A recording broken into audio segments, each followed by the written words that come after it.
নরসিংদীতে তরুণ প্রজন্মকে গ্রীষ্মকালীন ফলের সাথে পরিচয় করিয়ে দিতে ফল উৎসব করেছে residential high school and Holmes.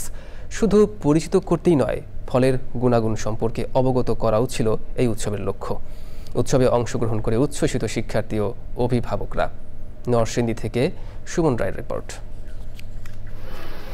বাংলাদেশের ঋতুচক্রে গ্রীষ্মে সবচেয়ে বেশি ফলের সমারোহ দেখা যায়।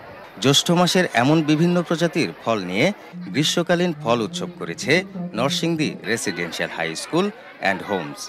উৎসবে নরসিংদীর জিআই পণ্য হিসেবে খ্যাত কলা, লটকন সহ আম, জাম, লিচু, কাঁঠাল, ওরবড়ি সহ প্রায় 50 প্রজাতির দেশি বিদেশি ফলের সমাহার ছিল।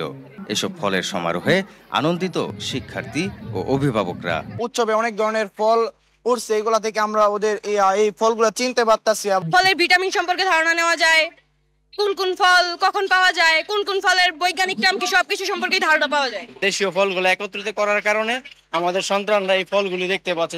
দেশীয় যে ফল এবং ফলের যে পুষ্টিগুণ বাচ্চারা ছোটবেলা থেকে শিখতে পারবে। পুঁথিগত বিদ্যার পাশাপাশি বাংলার সমৃদ্ধ ইতিহাস, ঐতিহ্য ও দেশের মাটিতে যে ফল উৎপাদিত হয় সে সম্পর্কে অবগত করার জন্য এই আয়োজন, বলছেন আয়োজকরা।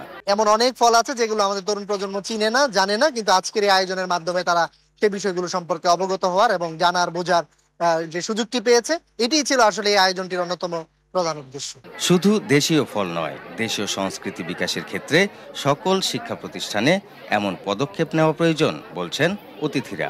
তারা দেশীয় ফলগুলো সম্পর্কে একটা স্বচ্ছ ধারণা পাবে এবং বাস্তবে যারা এখনো অনেক ফল চোখে দেখে নাই তাদেরকে এই ফল উৎসবের মাধ্যমে এই সুযোগটা করে দেওয়া হয়েছে।